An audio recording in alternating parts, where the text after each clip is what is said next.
Cabinet of Medway Council. It's great to have everyone here, great to have everyone who's joining us online as well tonight. Before we move to the formal agenda, there were 3 items I wanted to pick up with colleagues just to update them and Council on more generally. Firstly was, of course, the disgraceful scenes that we saw in our neighbouring council of Swale just last week. And look, I need to be really very, very clear. Those actions of violence, intimidation, thuggery should never happen in a council building, let alone in a council chamber where democratic debate is happening. I've been very clear elsewhere on the public record to say, of course, people can disagree. That is the nature of democracy, but people should disagree agreeably. And that is the British way. That is the way that I think we've done democracy for hundreds of years. So for people to feel that they can come into a council chamber, a council building, and destroy property, damage property, which ultimately will cost the taxpayers of Swale, and we all know the challenges of all financial settlements for local government across England, is not acceptable. So I've been really pleased to reach out to my friend and colleague, Council Leader Tim Gibson, as well as the Chief Executive, and I know through you, Richard, that similar conversation has been happening.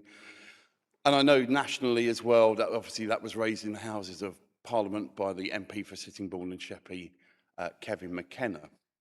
And I was pleased to see earlier today a very strong, powerful cross-party message from the mayors and chairs. It's different for different councils from across Kent, once again condemning this activity, being very, very clear. It should never happen in our place. We will have discussions here, whether it's cabinet, whether it's public questions, whether it is the full council meeting we have here.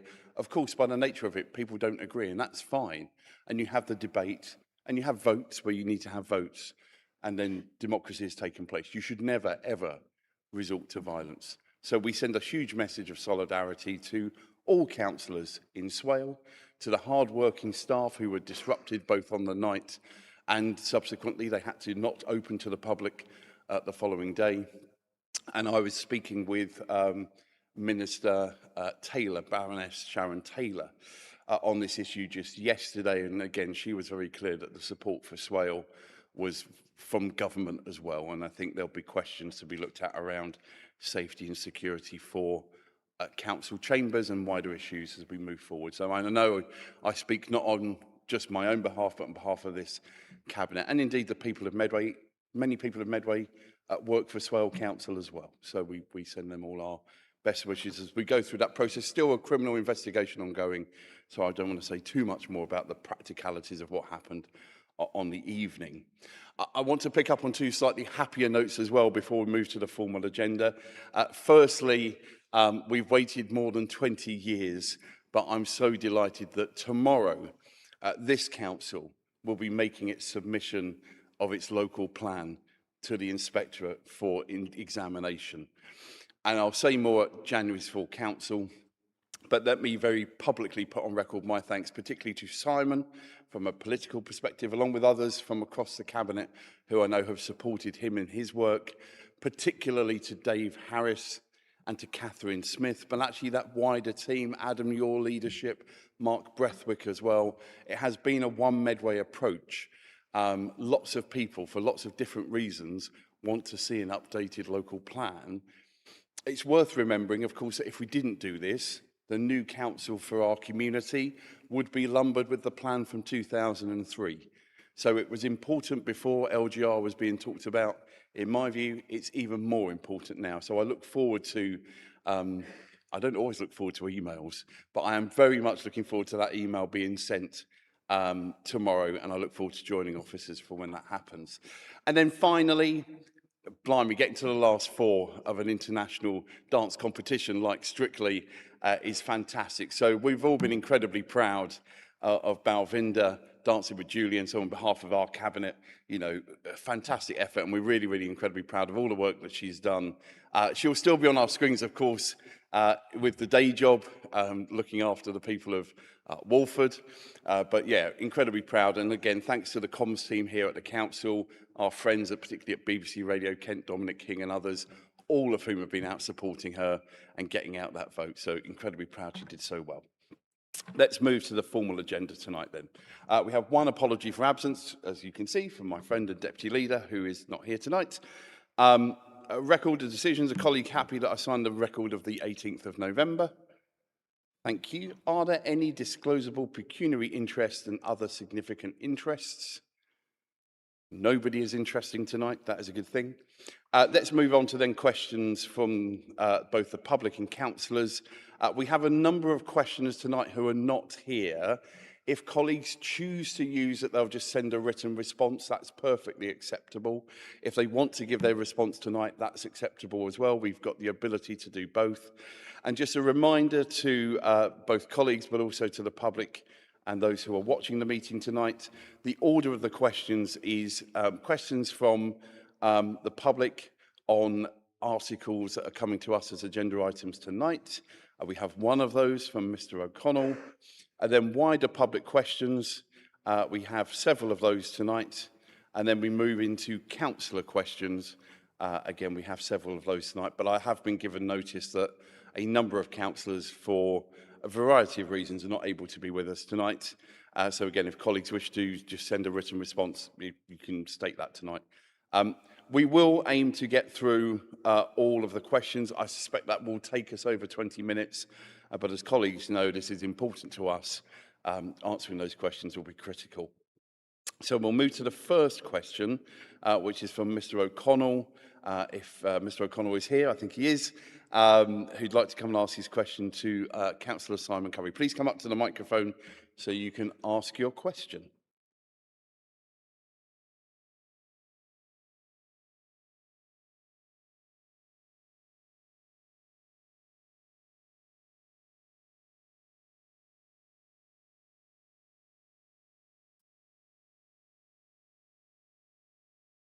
You'll just need to press the button just once. Perfect. Away you go. As a concerned resident in Gillingham, I commend the proposals before the Cabinet to address with immediate effect the issue of HMOs in Medway. But it is frustrating to see the increased numbers of C4s, often by developers who have no connection with the area. In Copenhagen Road in particular, there are several properties, sometimes adjacent, which are being converted without the need for planning permission. Under current legislation, from C3s to C4s. Could the member please inform me what action can be taken to carefully and regularly monitor these residencies when they are fully occupied? Thank you very much indeed for that question, very helpful. Simon, if you'd like to respond. Thank you very much, and thank you very much, Mr. O'Connell.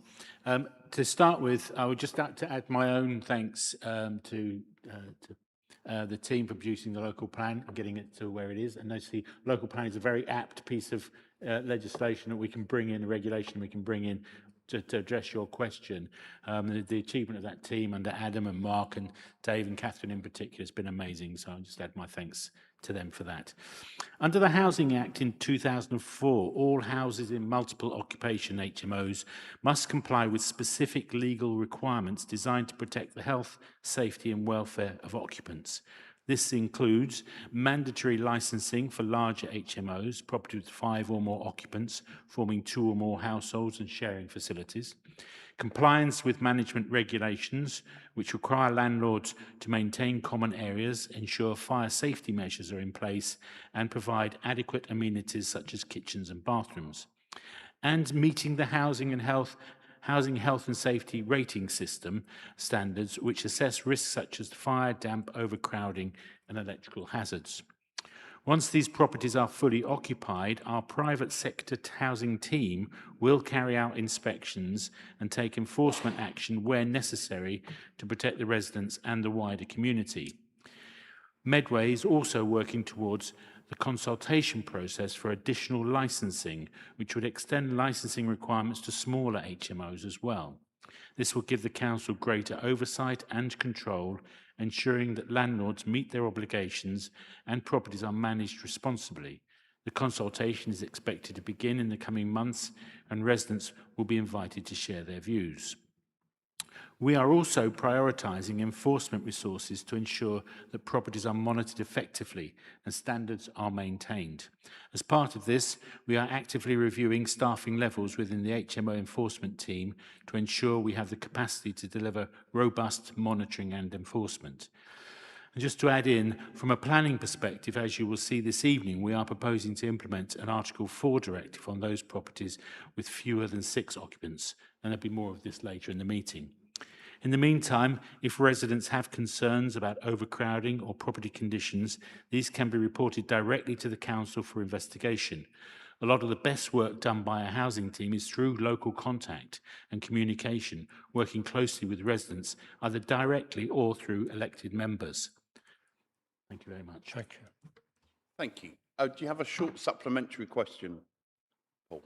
Sure. I thank the member for his answer. The concern I have is what you've referred to is very kind of general response to HMOs. Is it possible to give more specific in terms of how you will actually deal with particular issues that might arise? Thank you. Simon? Yeah, thanks very much. I mean, part of that question is probably more relevant for our housing team, and my colleague Luella, who deals with housing and housing issues, might be in a better position to give you a response on that, perhaps after the meeting, a written response or something like that. But just in general, what I would say is that, and it's like the planning situation. At the end of the day, these are the landlords, the owners of the properties, are businessmen who want to make a legitimate business, and we understand that. Equally, there is a role for HMOs in our community. There is no doubt about that. They do provide very valuable accommodation for a lot of people in our community, and if the standards are high, they're in the right place, and they can deliver that quality. What we want to make sure, though, and this is the key thing, is that we retain sort of control, that development control issue. It rests with the council. So if we have a problem, we can go in and enforce as quickly as possible. And that's on a case-by-case basis. So, for example, you mentioned Copenhagen Road. If there's particular issues there, either the neighbours or the residents themselves can raise those issues either through their local ward councillor or through the council directly, and the housing team can go in and deal with specific issues as they arise. That's the kind of level that we go down to. It's that granular that we can work at. Thank you. I'll bring in Luella, who this is slightly odd because the planning stuff sits with Simon, but actually the day-to-day operation of housing sits with Luella. So, Luella, are you happy to give a short supplementary answer? That would be great. Thank you, Mr. O'Connell, for your questions. As Simon has said, the application process for HMOs is what we're going to be talking about tonight. But the general management is, as Simon said, being looked at and will be going out for consultation. We're hoping in January, we're expecting January, where you'll be able to feed back there. But the idea is the licensing. If you were to look at the council papers for full council that was in October, you'll see that we made a proposal for additional and selective licensing. It was a cabinet paper. And in there, the additional licensing is how we would have better control on HMO's operation in terms of the waste management and other issues that you might find affect local residents. Okay, fine. Is that sufficient? Okay, that's fine. Thank you. Thank you very much. A very topical and important question. So thank you. And thank you both, Simon and Luella. Supplementary answers. I don't know if we'll have that every time. Mr. Davis, Neil Davis, please come step up. Your question will be for Harinder. Do take a seat, make yourself comfortable. Thank you. Over to you. First of all, thank you for the opportunity to ask questions. Really appreciate it. And secondly, I echo what you said at the start about there being no place for political violence in a functional democracy. My question is, so following the article in the Daily Express on November the 15th about the challenges facing Chatham High Street and the subsequent support this article received online, albeit I know that Councillor Alex Patterson had a very different view, obviously, at the last Cabinet meeting, would the Council reconsider visiting its plans to propose a bid for Chatham High Street to work alongside the Future High Streets Fund? Thank you. Harinder. Thank you for your question. Without going into sort of detail about how much I disagreed with much of the detail of the article, as you rightly note, a Chatham bid would be a revisit for this council, as it's something that city administration, myself, and also leader Vince Maple has been very keen on. And that's been recorded before. So the history of it is that in 2024, the Mosaic Partnership were commissioned by this council to conduct a business improvement district feasibility study, that's a mouthful, for Chatham Town Centre. The objectives of this study were to assess, and this is crucial here, the business appetite to carry out and also to carry out a financial analysis with providing recommendations to the next stage of that process. The findings of this study revealed that while enough revenue could be raised, the business appetite to proceed to a bid at that time wasn't available. The recommendation was not to commit to the next stage of this process, which would have been a ballot. And knowing a bit about elections myself, you've got to make sure that you're ready and ready and prepared before you go to that next stage. So following feedback from the Chatham businesses, key partners and external stakeholders, and in response to that study, the Chatham Town Centre Forum have developed a crime partnership board, which is a business-led initiative with considerable investment from us. The uniformed street ambassadors, which have been deployed in Chatham High Street since July 2025, currently patrolling the High Street around the surrounding areas from 10 a.m. to 6 p.m. Monday to Saturday, and Sunday 10 a.m. to 4 p.m. And so far, the ambassadors engage with individuals to promote positive behaviour, discourage antisocial behaviour, report incidents and environmental issues to the relevant agencies, support businesses in reporting crime, with assisting the public with local information, direction inquiries. And since this initiative has commenced, the High Street has seen a reduction in shoplifting and ASB, so antisocial behaviour. Crime reporting for businesses has increased by 52%, resulting in additional police resources to the High Street. So a lot has happened since even just that initiative. The Chatham Town Centre will continue to support this programme and may in future years consider a business improvement district. So that's an ongoing discussion, and we're looking for signals for that appetite and when it changes. And the ambassadors are a crucial part of proving that case. The Future High Streets Fund programme has made significant improvements to the public realm, with the award-winning paddock, supporting delivery of the James Williams Healthy Living Centre, the Innovation Hub, bringing St John's Church back into use as a key community asset, and the purchase of the Debenham site. So that has already uplifted the High Street and is another part of making a future bid more likely once businesses are ready and happy to take this forward.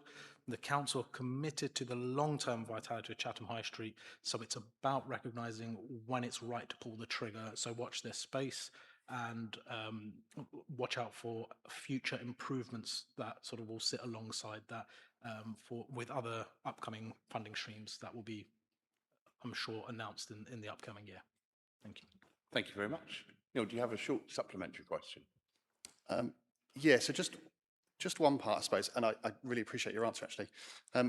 Part of the article that was perhaps the most triggering, if that's the right word, was the reference to the sex workers. So would the council join me in supporting Streetlight UK, which is an organisation that supports both physically and mentally the sex workers? I think there's 284 sex workers in Chatham, and do something with the resources you've just mentioned to try and support that? Happy to work with any partner agencies that would like to work with us. And so if that's a meeting that needs to happen, then please do get in touch. And yeah, happy to sit down. Brilliant, thanks. I'm happy to have a short supplementary answer. This is not a precedent, by the way, but I'm in a generous Christmas style, the spirit of Christmas future. Alex. Thanks, Vince. Just having set the precedent, I thought I would follow up just some information that might not have made it into sort of wider public knowledge, that we have supported a bid into the Medway Community Safety Partnership Crime Reduction Grant for this year into the tactical pot, and that bid for £20,000 to further support the Chatham Ambassadors programme has been successful. So I'm really pleased that we are able to continue that progress on that scheme that has been supported at the moment through GRIP funding by Kent Police. So obviously, you're quite right that some more sustainable footing would be desirable for these things, but I'm pleased that we are continuing to build the case for something that I think has been really beneficial so far. Thank you very much, and thank you for the question. Thank you.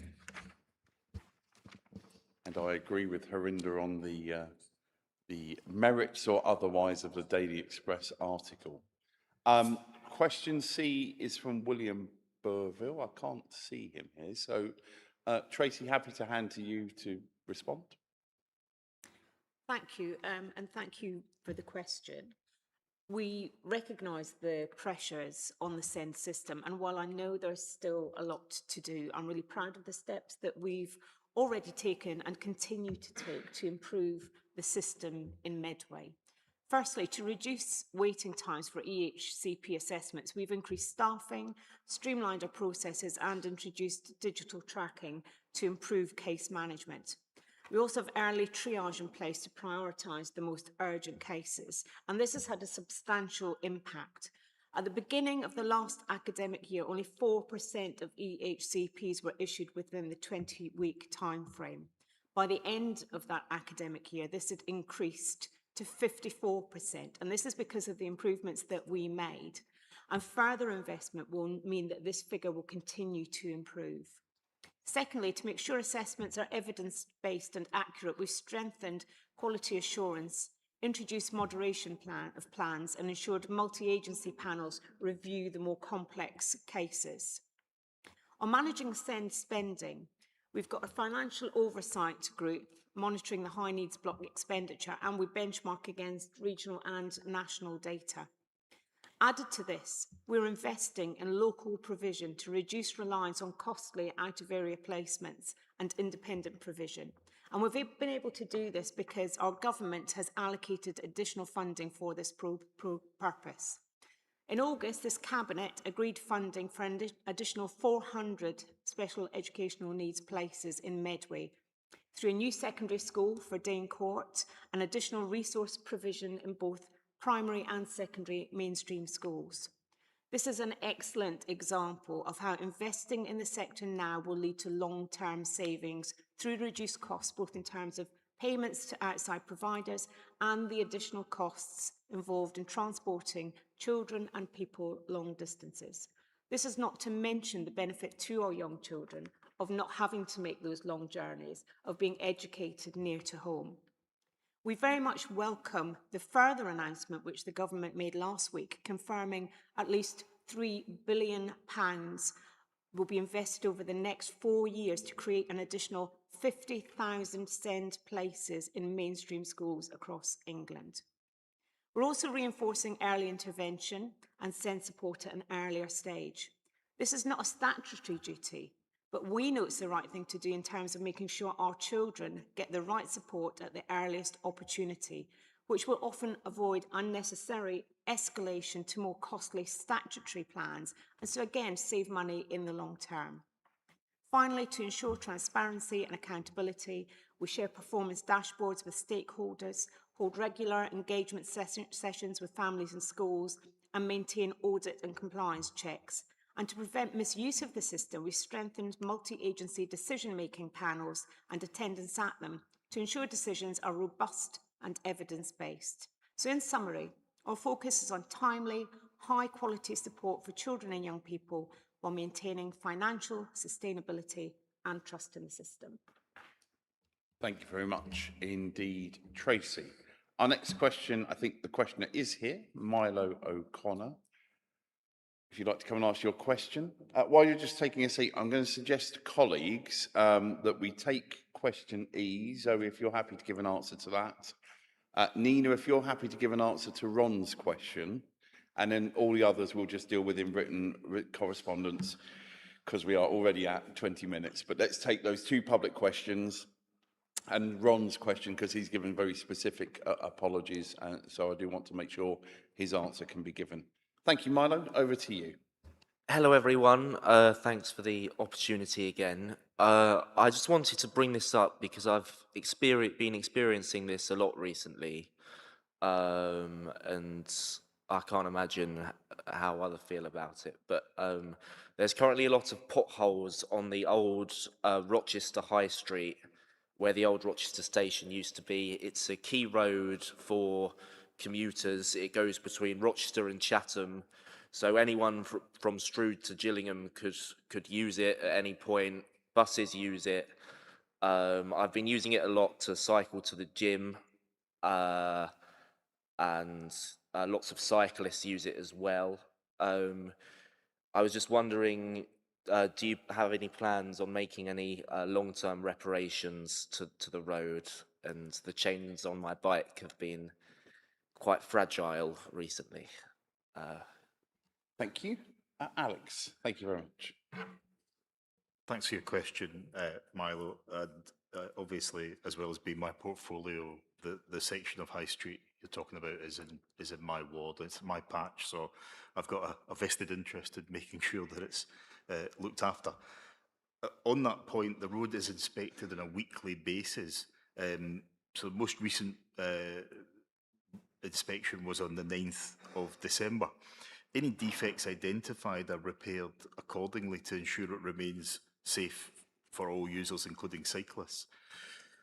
This is where we got into the difficult point of prioritisation relating to the amount of funding that all councils have for this sort of work. And the road has been assessed against the criteria for resurfacing and scored 90 points on a set of objective criteria. That makes it a priority 2. Given the funding available, we are currently only resurfacing priority 1 sites with 135 points or more, to give you some idea of how far off that grading it is. And therefore, this has not been added to the proposed resurfacing list. However, officers continue to monitor this area closely. In addition, the matter will be discussed with transport colleagues leading on the bus service improvement programme and the local cycling and walking infrastructure plan, which will further identify any improvements required along this key route. We appreciate the importance of this road for commuters and cyclists, and we remain committed to maintaining it to a safe standard. Thank you very much, Alex. Milo, any brief supplementary question? No specific details, but just to clarify, so so you had people reviewing it, including the bus transport and the cyclists. Is there like specific bodies reviewing it? Just to clarify quickly. Thank you. Alex? So the inspections are undertaken in a variety of ways, but most recently we've actually started to do this using cameras on council vehicles, which enables us to have a much more accurate picture, not just of where there has been degradation, but then because those inspections are weekly, we then have a sense of how quickly a patch might be deteriorating. So that then informs those points and how we prioritise. So it might be that there is something that on the face of it 1 week looks like it might be a problem soon, but the following week is no worse, whereas somewhere else has degraded at a much faster rate simply because of, could be climatic conditions or wear and tear because of the type of vehicles that are using the road. And there are specific issues around that stretch of the high street, I think, possibly exacerbated by some of the freight traffic as a result of the Rochester Riverside development. So even though it's lost a bit of its significance in terms of the station moving and there not being the sort of station traffic, that's been replaced by some of that other traffic I mentioned, and it's still a key bus route and a busy route. So what I would say is we do have systems in place. What we don't have is that limitless pot of cash to do these things. But where we have been given additional funding by central government, for example, in this year, that enabled us to then go to areas which didn't quite meet the criteria and actually start to get ahead of these things. So I'm really pleased that we've ended what was previously a bit of a sort of whack-a-mole approach to mending potholes, but never really getting on top of the problem. So I accept that, you know, when you are on a bike, you're very close to these things, but do be assured that there are inspections taking place in quite a technical way. But, you know, please feel free to also report any specific issues, because weekly inspections will not pick up things that have happened on day 5 or 6 of that week. So, you know, please do keep us posted. Thank you so much for your time. Thank you very much. And thank you to all of our public questioners for attending, and I wish you all a Merry Christmas. The final public question isn't here tonight, so I can see. So Zoe, if we could take the answer on that, and then I say we'll take Nina's answer to Ron, and then we'll give written answers. And just, sorry Zoe, before we come in, obviously this is the first time we've had written answers to questions to Cabinet. So my working assumption is that the written answers will be in the minutes along with the verbal answers, even if because it goes as a supplementary. So just, that's my expectation, just so we're clear, because we've never done it before, because this is still a relatively new thing. Question E from Mr. Cox. Zoe, over to you for an answer. Yes, thank you. Mr. Cox's question is, why are Medway Council failing to respond under the Freedom of Information Act? I'd like to thank Mr. Cox for his question. Responding to Freedom of Information requests is a statutory requirement, and the Council takes that obligation seriously. At the same time, our officers must prioritise their core frontline duties, particularly in areas where services are under significant pressure. This can sometimes affect the speed at which Freedom of Information requests are processed, especially when the information request is complex and requires input from multiple teams. In the last quarter, the Council responded to 73% of requests within the statutory timescale without compromising their core duties. The services are working together to improve the response rate of FOIs. The background to this question relates to a planning application MC251112, Horbeck Road, Parkwood, and various exchanges between Mr. Cox and the Council with particular reference to a stopping up order. Stopping up order information following communication from the developer confirming consent to develop the land, the Highway Service, acting under Section 116 of the Highways Act 1980, applied for the stopping up of highway land adjacent to 91 Horbeck Road, Gillingham, on the grounds that the highway is no longer required. A stopping up order, if approved, removes highway rights over the land concerned. The decision to remove highway land rights lies with the Magistrates' Court. In this case, payment for the stopping up order was received from the developer on the 4th of September 2025, and the formal process commenced on the 15th of October 2025. On the 31st of October 2025, Legal Services confirmed that a court date had been requested to enable calculation of the statutory notice periods. However, they advised that due to a backlog in court scheduling, it is unlikely that a hearing will be available before April 2026. Once a hearing date has been fixed, the Council will serve notice of the hearing, and during this 28-day period, local residents will be able to make representations in respect of the proposal, and these will be considered by the Magistrates' Court prior to the court determining the application. Thank you very much, Zoe. I'll then turn to Nina to give the answer to Ron Sands' question. Please, Nina, over to you.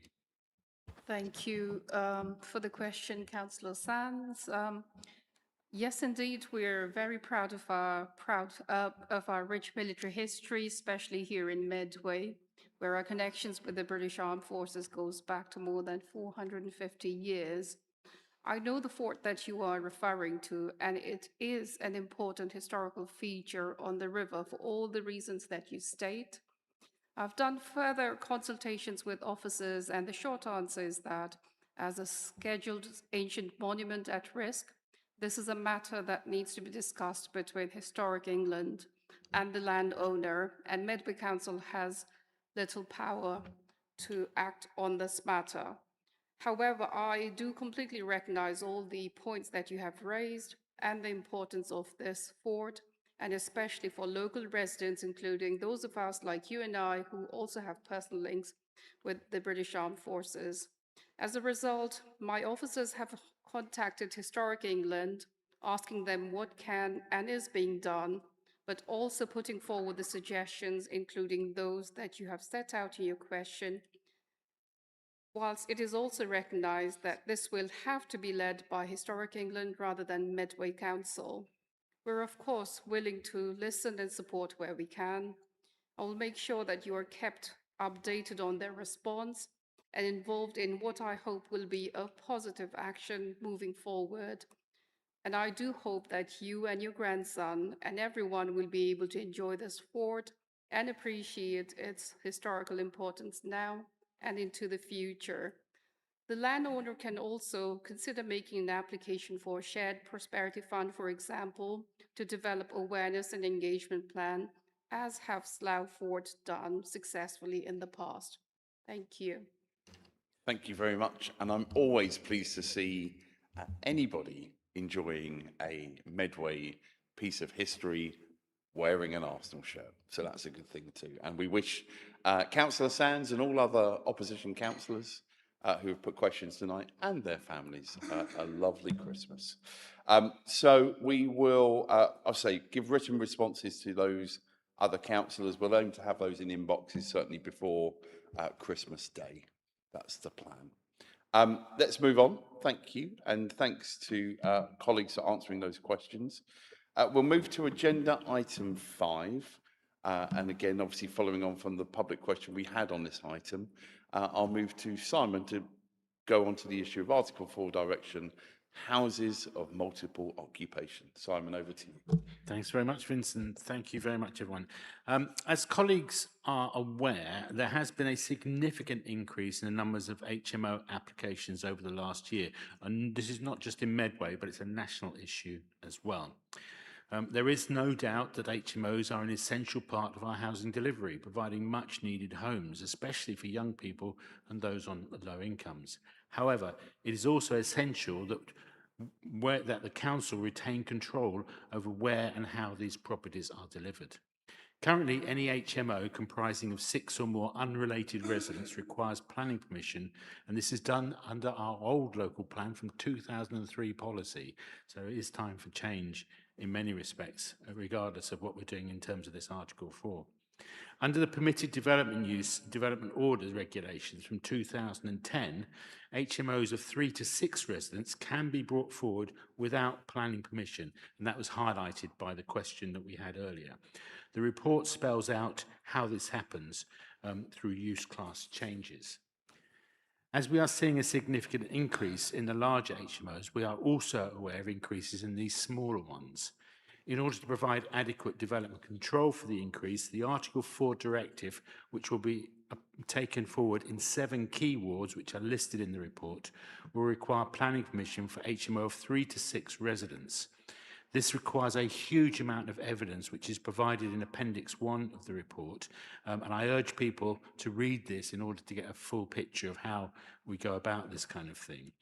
It is important to emphasise that when located, developed and maintained properly, HMOs are a valuable and much needed part of our housing stock. However, in a lot of cases, especially in the 7 wards listed, this is not the case. They are poorly located, have a serious impact on the local community, and are often very poorly maintained to the detriment and health impacts, both mental and physical, of their residents. Along with licensing, we are also along with Article 4 directive, we are also trialling licensing, as was mentioned by Luella earlier, as part of the sort of toolkit of things we use to address the local delivery of these properties for our residents. So I've put forward the recommendations as laid out in paragraphs 1 to 1.5 of the report, and would like to thank the officers and teams responsible in both planning and housing, and the consultants we used as well, for this significant piece of work. Thank you very much. I'll take Luella next. Thank you. I've, of course, fully support this proposal and you, Simon, in the work that you've done to bring this forward. And thanks have to go to Dave and the team, because there's a lot of background work in this paper, and to bring it forward, it takes time, it takes work. So thanks to them.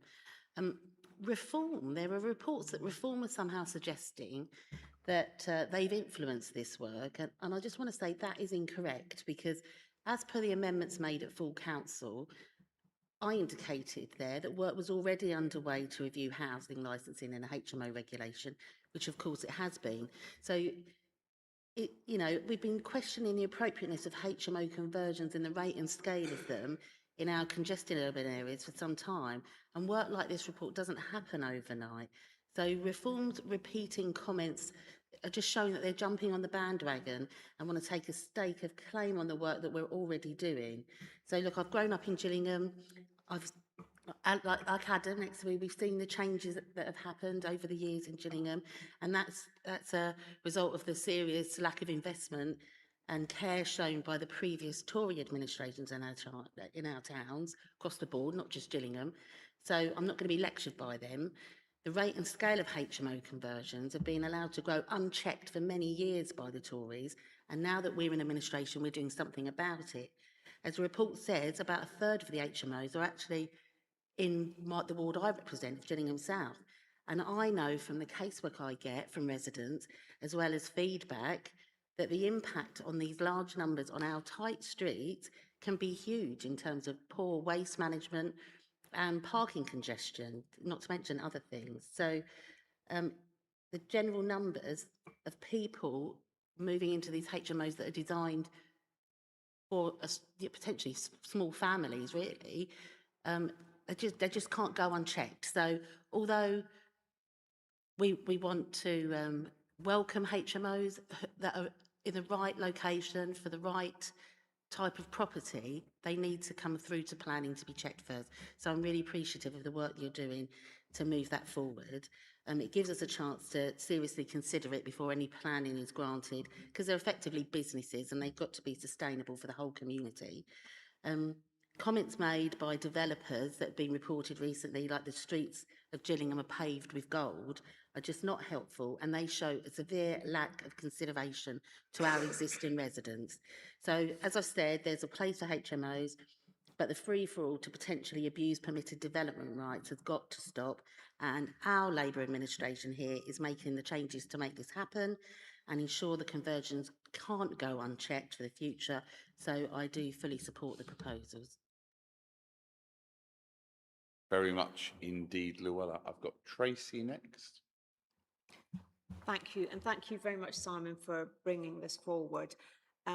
One of the biggest things in my inbox these days are residents who are concerned about HMOs being developed in my ward, and I know that many other councillors have the same thing.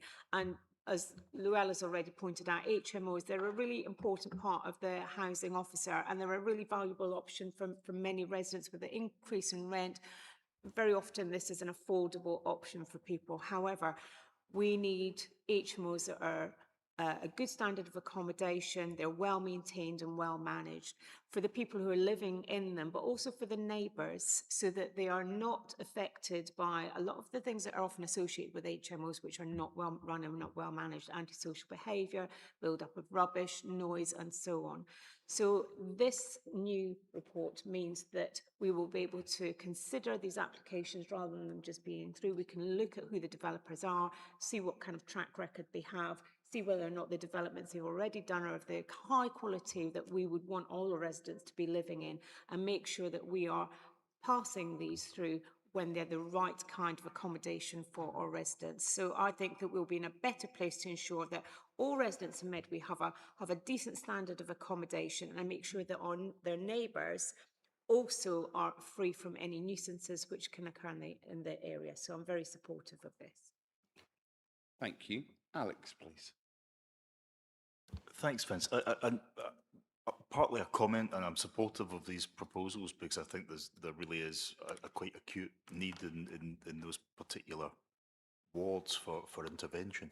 But also on that subject of good neighbourliness, I do know that there is some concern from residents in neighbouring wards. So I share a border with Fort Pitt ward, for example, and I know that while Rochester West and Borstal doesn't quite meet the criteria, and the whole point behind the Article 4 direction is that it cannot apply everywhere, that it has to be targeted. But I just wonder whether Simon could perhaps offer some reassurance around how these the impact of this would be monitored in the future on neighbouring wards, and just whether how far this could potentially go, and what the potential is for either further Article 4 directions or the sort of monitoring that might lead to them, just to give that reassurance to residents who might look at this and say, well, I don't live in that ward, but I live 2 streets along from it. And obviously, if it becomes harder to do business in those wards, there is obviously, realistically, a potential, if such housing stock existed, for them to turn their attention elsewhere. Thank you very much, Alex. I can't see any other colleagues, so before I go back to Simon, look, I think you just have to look at actually tomorrow night's planning agenda, which was effectively, for loads of boring technical reasons, a repeat of 2 cycles previous, which was every application on that agenda was an HMO. So from that perspective, really kind of concerning, because I've never, I've been around a while, and yes, you see them come through occasionally, but that scale is concerning. So making sure that we use all of the powers available to us as quickly as possible, I think, is a right and appropriate decision. So I'm very supportive of this. I'm supportive of us taking it as a kind of urgent process. There are, the paper lays out the kind of thought processes around the options we would have, but I'm supportive of the approach that we are minded to take. I think Alex raises a really important point. I would say one of the things which our planning committee, and I pay tribute actually, I'll talk about some other things at the end, but actually our quasi-judicial processes in Medway, licensing and planning in particular, often unsung heroes of the democratic process. In both cases, but particularly in planning for the purposes of this item, they take a number of monitoring reports, sometimes quarterly, sometimes 6 monthly. So I would imagine that this process will be added into some of those ongoing reporting programs, so that all of us, elected members, the public at large, those reports again are available. They're public, they're transparent, because that's how we roll. That information, I'm sure, will be made available as we go through this process. That'll be a practical issue for Democratic Services and the planning team to look at how that is dealt with. But I've got no doubt that it will be, because, again, all of us will be interested in this. As a number of colleagues have said, this council, this administration, we are not anti-HMO. They play a really critical role. We've got some really good providers of HMOs in Medway. A&E are a really good example. The Kent Messenger Group have highlighted them in the past to show actually the great work that they're doing. But in some cases, and my ward is one of the wards of the 7 mentioned, operators of HMOs are not acting. And there's a wider piece around some landlords, whether they're operating HMOs or just private sector housing. And that goes back to some of the other great work that we're looking at around selective licensing as well. So this is part of the process. And yeah, just to pick up on the final point, Llewellyn, your predecessor, actually, now the MP for Gillingham and Rainham, one of the very first things this administration put onto the forward plan was work in this arena. So I take no lessons from any other political party. Literally, since day one of running this council, housing, the private sector offer, being to the standard that all of us would be happy for our family members and friends to live in across Medway, has been a priority. And why is that? Because we've had decades of that not being the case, and that's not acceptable. Simon, back to you. Thanks very much, Vincent. Thank you, colleagues, for your comments. Just to pick up your question there, Alex, I think, I mean, I mean, I don't want to go into too much detail about the detail, too much detail about the planning issues around this. This is a complex planning area, but basically, under the 2010 changes for permitted development orders, there was a new use class in properties was introduced, a C4, which was mentioned by our questioner earlier, and that's HMOs with 3 and 6 people.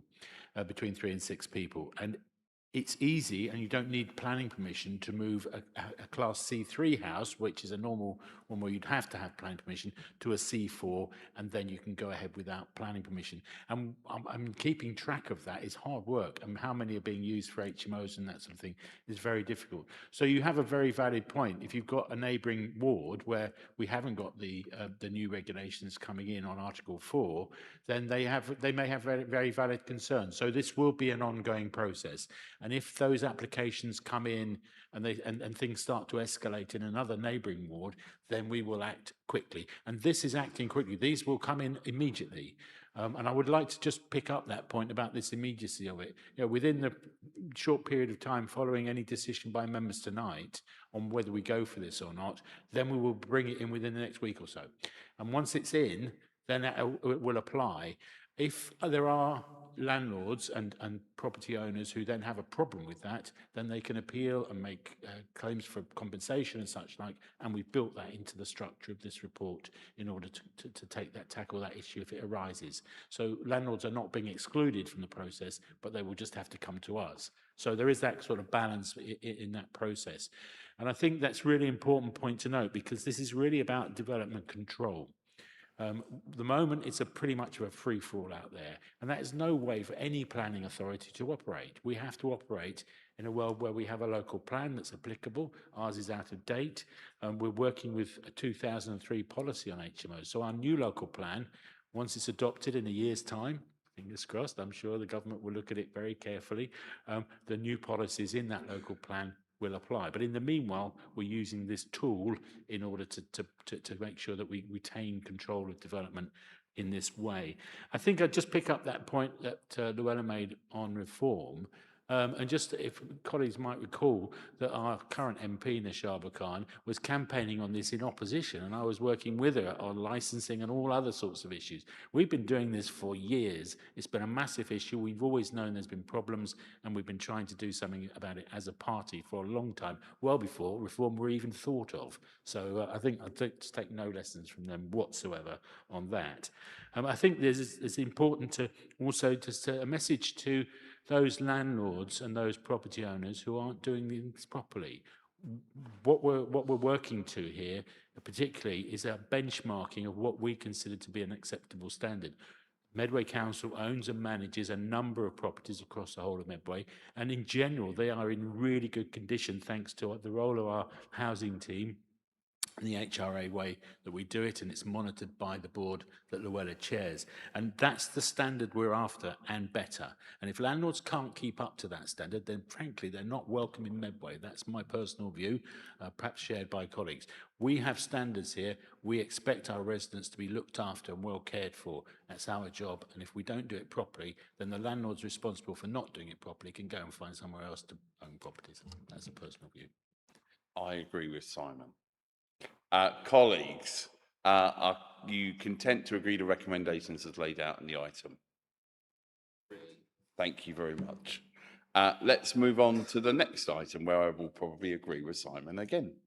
Agenda item 6, annual authority monitoring report and infrastructure funding statement. Simon, back to you. Thank you very much. So this is just an annual report, as it says in the title. It's two parts to this report. One is the authority monitoring report, and the other is the infrastructure funding statement. And they're two separate items, and they sound very technical. But basically, what they cover is about information on what development and the future looks like in many respects of Medway going forward. It contains substantial amount, the authority monitoring report is about stats and information, and that contains a substantial amount of information on development trends and social, economic and environmental aspects of the area, all factors in sustainable development. And it is an invaluable source of data for everyone concerned in the development industry on how things are going. There's some key points in that monitoring report, which are some of concern and some of interest, if you like. So the average price of houses in Medway is £293 and £293,838, which is a 4% rise over the last 5 years. So house prices are gradually creeping up in Medway, which is a sign of economic growth to a certain extent. Our population is 992,655, or maybe even 56 if a baby's just been born while I speak. But that's the kind of growth. And again, that's about 4,500 more people than we had last year. So it's that kind of information. I think one of the lovely facts in here is about employment. The employment rate is now 80.5%, and that's an increase from last year of 78.8%, and that's a 5-year high under our Labour administration. So there you go. So we are delivering economically in many ways. One of the concerning facts in there, which may have been picked up by colleagues, is our housing delivery numbers. And those are really low, 634 new homes built over the last year with a target of around 1,600, which is what we should be trying to do. That's a feature, that's a national reflected feature there. There's been a massive slowdown in new house building across the country, and we're seeing the consequences of that. It's all about availability of labour and materials, and equally about the cost of housing and stuff like that. It's kind of sitting fairly low at the moment and things like that. So the developers who are responsible for delivering these houses have just stopped building in many places, and we're seeing a bit of that here in Medway as well. The projections are that this will improve over the next couple of years. It's because the infrastructure funding statement, this is basically how we spend our Section 106 funding. So this year we've had an income of Section 106 funding. This is the money that developers give us for the delivery of local services in all sorts of different areas. And we've had just under £5 million come into the account for this. And over the year, we spent £7.4 million. And this money is used for all sorts of services such as schools, open spaces, town centre work, public realm, community infrastructure, health facilities, bus service, all sorts of things it provides funding for. It's never enough. It's a pot that currently stands at about £21.7 million and is gradually being spent. Why is that pot that size? Because as development is delivered, the pot is released gradually to cope with it, particularly in relation to new housing. As the stages of housing occur, then the money is released. So it's all dependent on the speed of delivery of housing, and as we know, that's not very quick at the moment. So that's it's an issue that a lot of people say, why is there such a big pot? It's there, it's accounted for, it's reported on an annual basis. The planning committee, which is quasi-judicial and quasi-independent, if you like, of politics and stuff, is responsible for monitoring that as well with the planning team. So it does take time to deliver these things, but everything seems to be on track and we have money to spend. And one of our exciting projects delivered through 106 is a new country park at Deangate. So there you go. Thank you very much. Thank you, Simon. Any colleagues, any comments or questions on that? I think before I come back to you to finish this item, I'd say two things. The housing numbers, of course, are not where we want them to be, but that is not unique to Medway. That is a kind of a regional and indeed a national issue. And I would say on Section 106 contributions and kind of outcomes there, I think we've seen some, really positive examples. It was great to join both yourself and Nina and others at Luton Library, for example. Really good example of where we're using that funding in a way which allows for positive things to happen despite our financial challenges. And that's hard-working officers being innovative and working closely with the planning team. One thing I say to every developer is they've got to be really open and transparent. If they're promising spending on NHS, but actually in the small print, it's not until the 499th house has been sold, we'll just be a bit more open and transparent about that. That needs to, and I've said that to you, your colleagues have been with me when I've said that at planning presentations and elsewhere. So I think from our administration, we're clear, you know, it's part of the process, as our brilliant Chief Planning Officer regularly says. Section 106 fundamentally is to make a unacceptable planning application more acceptable. And that's, you know, a fair kind of professional analysis of that. So I think, as always, this annual report is a helpful milestone in seeing the good work that's happened. If there's nobody else, Simon, anything else you wish to add? No, not really. Just for ask colleagues to approve the publication of these reports. It's an annual report based on the data collection. A huge thanks to all the teams who contributed to it, because it's not work of one person. It's a collective effort on part of everybody. So a huge thanks to the work by the officers on this. Thank you very much. Are the recommendations agreed? Thank you. Let's move on to agenda item 7, part of our ongoing property review.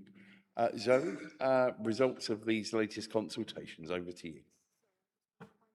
On page number 273.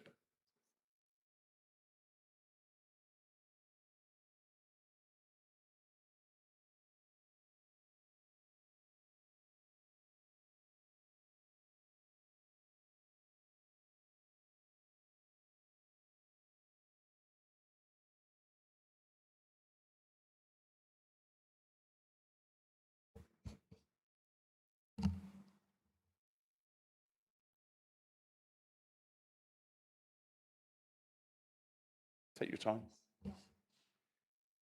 The wonders of the paperless wonders means that if the text's not on your side, it can be a challenge.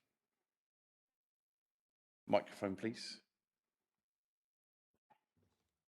This item is regarding toilets in Cooling Village Hall and High Halstow Parish Council, and Cabinet's asked to declare as surplus the public toilets, both at Cooling and the High Halstow toilets.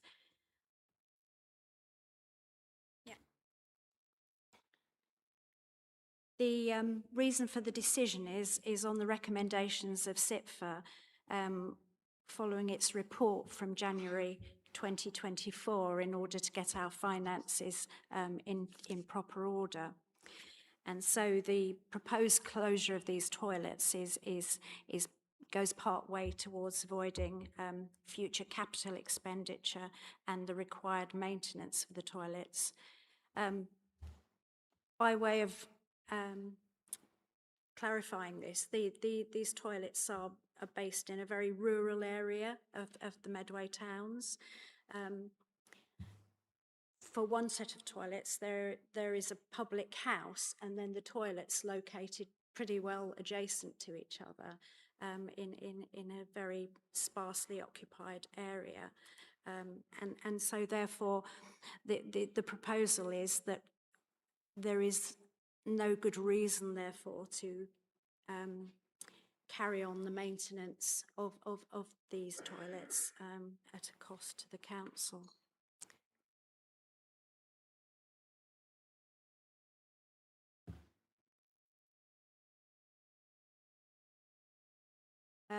There have been objections to by local residents to the closure of the toilets.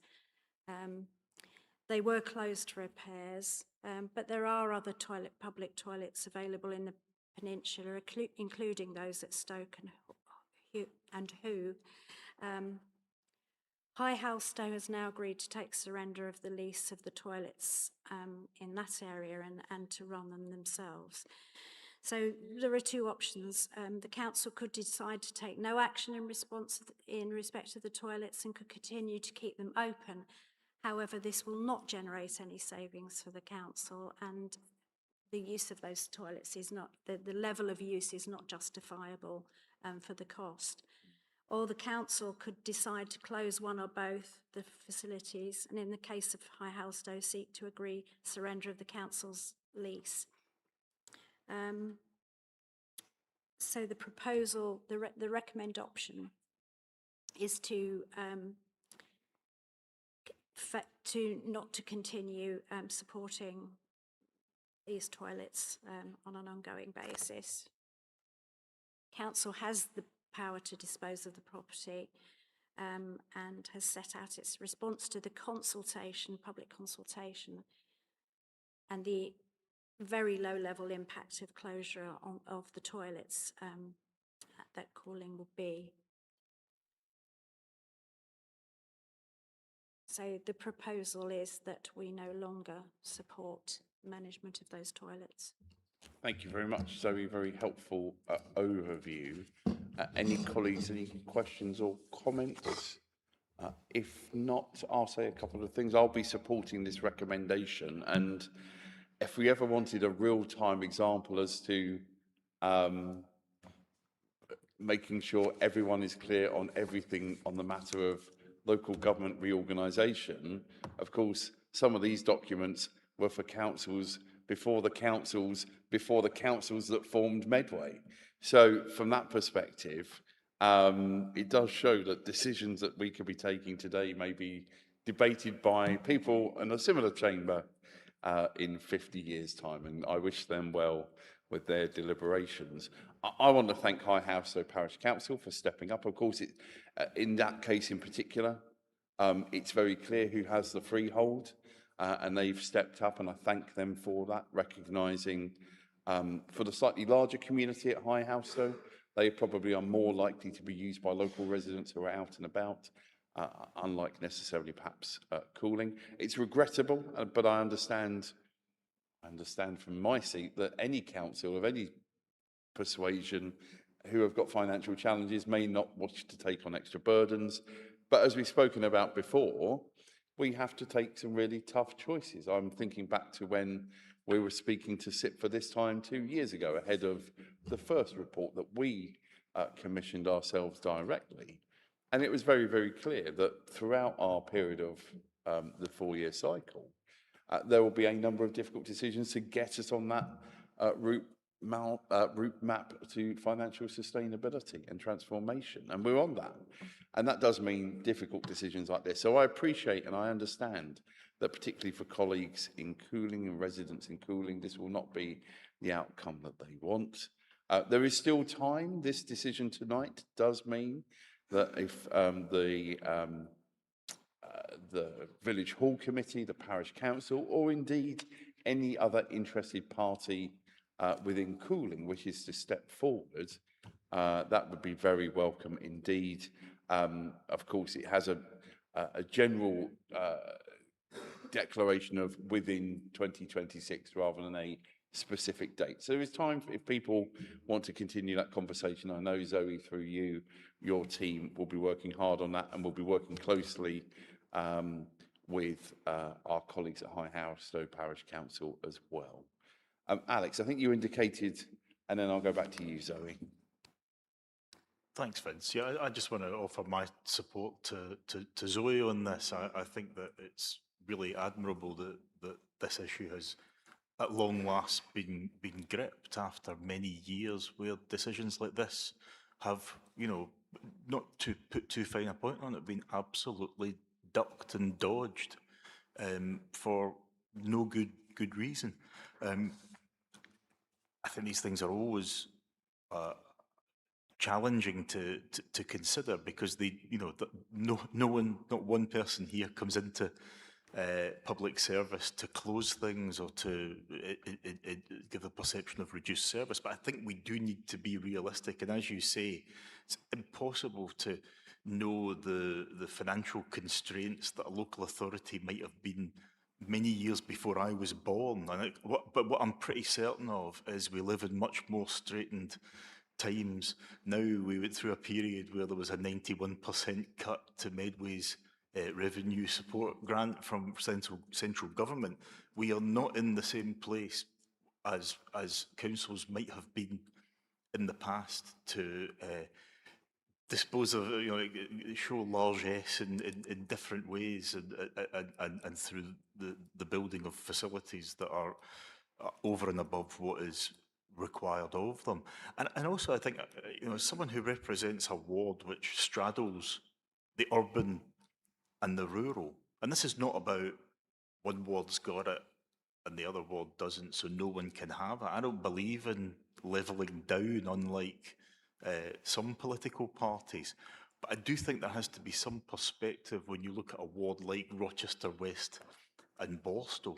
And actually, it's served by public toilets at Northgate and in the Castle Gardens, areas that attract hundreds of thousands of visitors every year. But that's it. People who live at the other end of my ward, people who live a similar distance to those public toilets as people in Cooling will live to public toilets which remain open at High Holstow or Cliff. You know, where are the public toilets? Where is the public toilet provision universally? I simply don't accept the argument that this is something that, as a council, that council taxpayers in my ward and in urban parts of Medway, which don't have this level of provision per capita, really should, you know, in an ongoing situation where we are trying to cut our cloth accordingly, should be subsidising in this way. Ultimately, decisions have to be made, and some people are not going to like it. You know, personally, I love Cooling. I got married in Cooling. I'm probably one of Cooling's top visitors through history. I've visited the churchyard there and seen Pip's graves. But let's be realistic. The number of visitors that Cooling has probably had in the 20-odd years since I got married there probably doesn't even match the number of visitors who came to Rochester High Street for the Dickensian Christmas on one day alone this weekend. So we have to keep some perspective on these things. And, you know, ultimately, if we cannot make a reasoned decision like this, then we are not worth the public service that we've put ourselves forward for. It's been ducked in the past. We're not ducking it now, and I think it's a really sensible proposal. And you know, if the community is in a position to take that on, or if community businesses are prepared to play their part in village life, then you know maybe that's something that they can consider, making their own facilities available to members of the public, because that's how things work in other parts of Medway. If people are caught short, they'll go to a local pub. So these options can be explored, and I think it's really important that we do that, not bound by decisions of, as I say, a local authority which ceased to exist before I existed. Not that that was very long ago. Of course, you're a very young person, I'm obliged to say. Zoe, back to you. Thank you. Yeah, I mean, it's completely sensible to close these toilets and no longer expend council finances on them, given the, as we understand it, the very low level of footfall of people visiting the area. There's no sense to maintaining them now. So I don't think there's much more to say about that, really. No, that's fine. Thank you. Thank you for those contributions. Other decisions agreed? Thank you for that. Let's move on to agenda item 8. Simon, over to you. Thank you very much, Vince. So this is an issue around our relationship and work that we do with our partner, Medway Norse. As you know, Medway Norse deliver a number of fundamentally important services for Medway, not least the collection of our waste and the management of our send transport. So they are an important joint venture partner that we've had for over 13 years now. However, in that process, it's incumbent upon us as any administration to always look at how services are delivered and what we want to do with those going forward, and what sort of place they have. And in that process, we've identified a number of green space services that Medway Norse have been delivering for us, which we feel we need to bring back in-house to manage in a different way as of April next year. So they will retain a number of those green space services, such as grass cutting and emptying of bins and such like that, and management of our green spaces. But as I say, it's incumbent upon us to look at these and how they're done very carefully. So with regard to this green space functions, we've looked at how we deliver these and what we're doing, and those services are listed here in relation to those in the recommendations. That's the client management function coming across, the urban ranger function, the country park management, and how they're looked after, the allotments that are currently managed by Medway North, and finally the tree function, the management of our tree stock.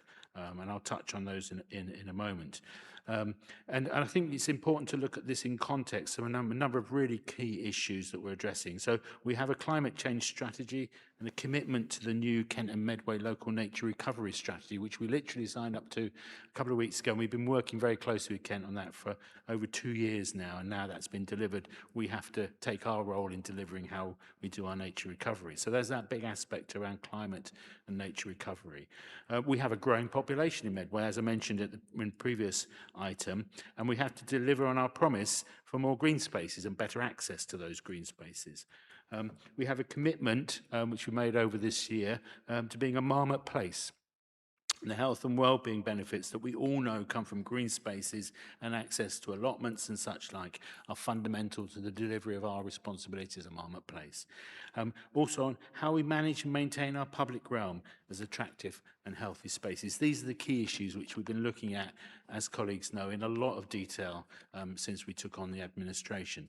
So, for example, on the tree planting issue, 3 fundamental roles that trees play in our environment. One is about landscape and how they look and how the space looks, and it's delivered through the planning service, and the protection of trees is done under tree preservation orders and such like under planning as well. We've got trees that we need to maintain in our parks and such like that, and growing those. And we have a whole suite of new trees that we want to plant as well. And we've made a commitment to planting 10,000 of them by 2028, which is a real challenge, but we're nearly half. We've got another 1,300 to go after Christmas. So we're getting towards halfway there already, which is exciting. But also trees have this really important climate and biodiversity function. Any single tree will host hundreds of different kinds of insects and lots of birds and such like. But equally, trees play a role in keeping our atmosphere clean, particularly in our town centres, and they work on urban cooling in the really hot summers we've been having. Trees are a really important part of how we keep our urban spaces cool. And just on our country parks, we have a real issue around those. I mean, they've got 2 country parks which we've had for many, many years, and at Capston and at Riverside. And we've got a brand new one coming at Deangate, which is a very exciting project that we're delivering. And we've also got a big new nature reserve out at Temple Marsh, which we're working on at the moment as well. So there's a number of new sites that we're bringing forward, as well as our existing ones. And the population growth we're expecting in Medway, the numbers of visitors on those country parks is going to increase dramatically, particularly the one at Capston, where the new developments are already taking place next door. And we need to manage those parks in a slightly different way, more effective way, and make them a welcoming place for the new residents as well as the existing residents, but also make sure they don't get hammered by the size and scale of the growth that's happening around them. So these are the services that we're looking at, as I say, the client function, the urban rangers, country parks, allotments, and the tree management that we're bringing forward. Thank you. Thank you very much, Simon. A really helpful overview. Any colleagues, any questions or contributions? I think before I come to you to close on this item, look, we were clear from day one that the world of the relationship between Medway North and Medway Council needed to be refreshed and reviewed. And that's been an ongoing process, and I pay tribute to you and a number of officers who have been through that process. And I thank colleagues from Medway North and indeed North's HQ as well. It's been a collaborative approach. It's been challenging at points. I think everyone would say that.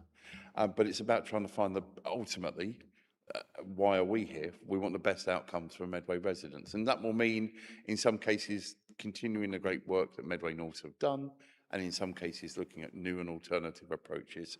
And this is one of those. So I'm very supportive of this, and I just want to place on record my thanks to everyone who's been involved in that set of conversations, which, as I say, at points have been challenging. But that's a good thing. It's a healthy thing. And as I've said elsewhere, sometimes it's good to disagree agreeably. And at points of that conversation, we've done that, but we're getting through it. And I thank both colleagues from Medway Council and Medway North. If there's nobody else, Simon, anything you wish to add before we move to the vote? Yeah, just again, I was going to add my huge thanks to the team at Medway, Andy Mann and the team at Medway North. It's been great working with them on this. We've got through a lot of issues, and we will continue to have a very strong working relationship with them going forward. They delivered for us over 13 years and delivered really well for us. So we want to keep that relationship going in the best possible way. So that will continue. And just a final point, I mean, it sounds slightly political, but I don't mind making political points. We promised at the election that we would deliver on green spaces, and that's exactly what we're doing. Just quite pleased to say that the Labour administration is delivering what it said it would. Thank you. Thank you, Simon. And I don't think you'd ever speak to me again if we hadn't done that. So I'm pleased we have. Are colleagues happy to agree to recommendations? Thank you very much. Let's move on. Simon Curry.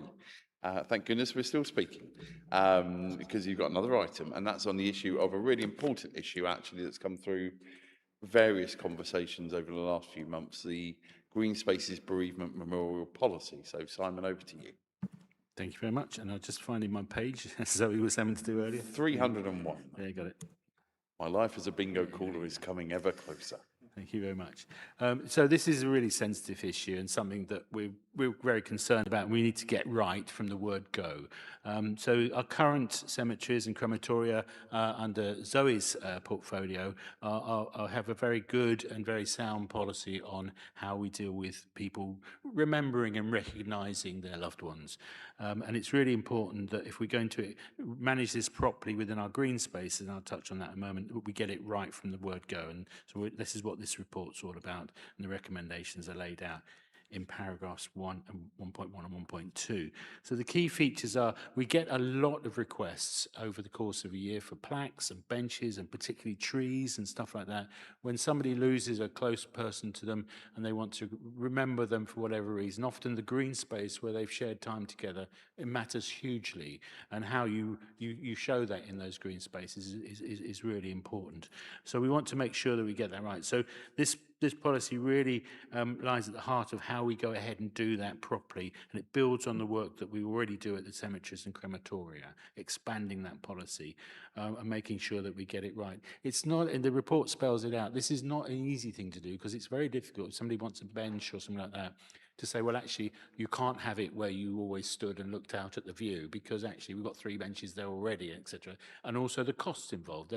These things are not cheap to deliver. So we have to be sensitive to what we're able to deliver, but equally sensitive to the needs of those people who want to remember their loved ones.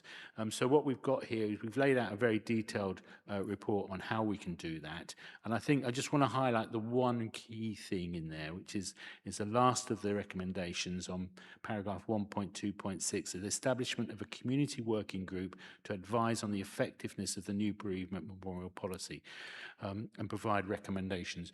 That's why I don't think it's right, and the team, the officers who put this together felt that it was really important that this isn't a council thing, this is something we do with the community. So a number of organisations and people who know a lot about this will be invited to come along to that working group and be a part of it, and that's how we'll take this thing forward. It'll be hospices and bereavement groups, Medway Diversity Forum, funeral directors, and many others will be invited to play a part in how we make the decisions on taking this policy forward. Thank you. Thank you very much indeed, Simon. Luella, please. Thank you, Simon. I noticed in the report there were quite legitimate concerns from the Regen ONS concerning the use of approved stonemasons only, which may be at a premium to the open market costs. But I just wanted to highlight that I understand their concerns, but we need to also make sure that the quality of all the workmanship that goes on has to be standardised quality and consistent across the board. Same thing, consistent to make sure that although someone might be able to find a sort of cheaper alternative, it still has to be decent in keeping with what people would want for their loved ones that they're remembering. I think bringing the memorial choices all together into one policy is a good idea to ensure consistency, and adding additional opportunities such as memorials on existing and newly planted trees is, in my opinion, a really nice idea and is welcome. Seeking, and finally, just to say, as you said, seeking the community's contributions, not just the general public, but also, as you say, funeral directors, people that are involved in this every day, is vital in matters such as this. So, yes, I think it's a good report. Thank you very much, Luella.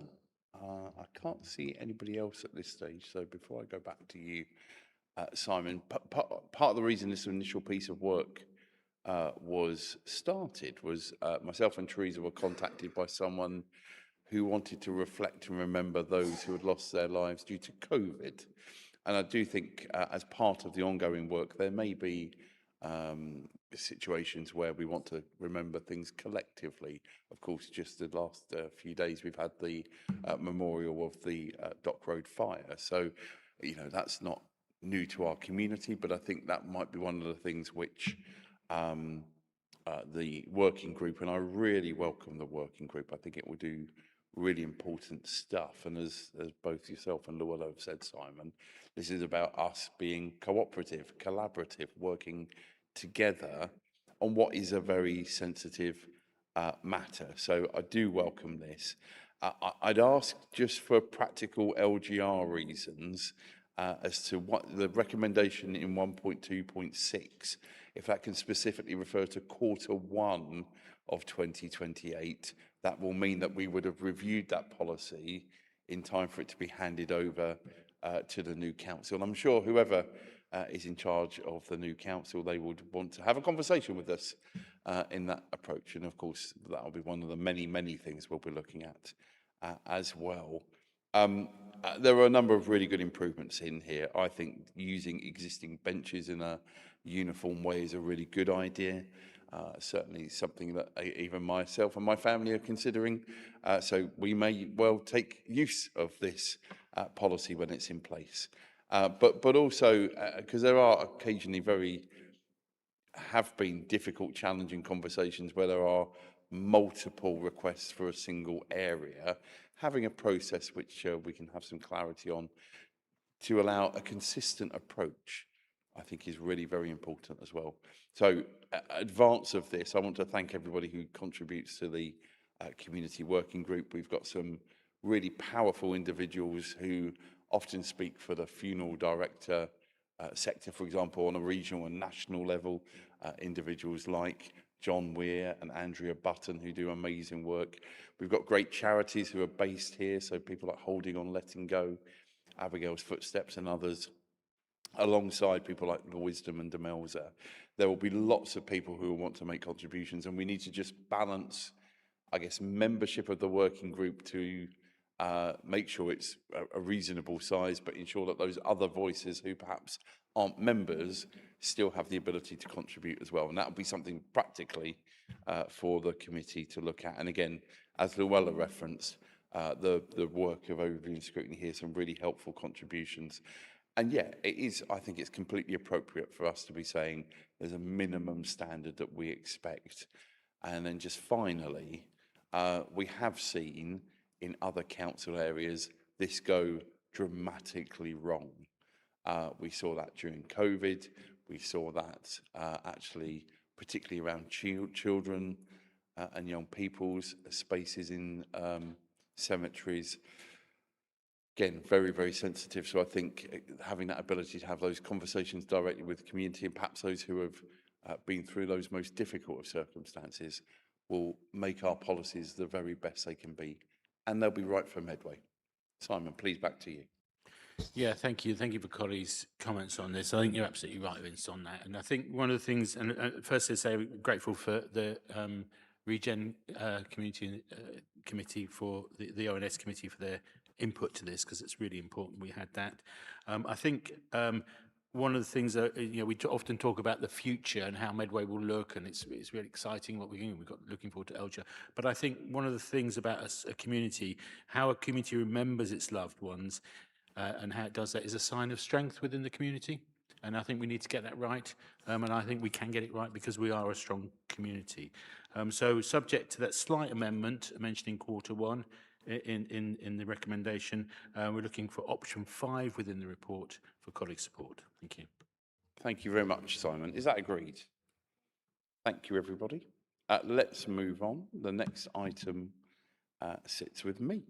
It's the Treasury Management Strategy Mid-Year Review. I'll move the recommendations as laid out. I will be adding an additional recommendation, which I'll touch on in a moment. I thanked earlier on tonight the quasi-judicial committees of planning and licensing. Let me also thank in particular both audit and employment matters committees. They are quite inward-looking, but they do an amazing job, often going into the granular detail which full council or cabinet simply can't get to because they've got that space to do that. And I thank every member of both those committees for the work that they do. Really important work to make sure that Medway Council can function effectively.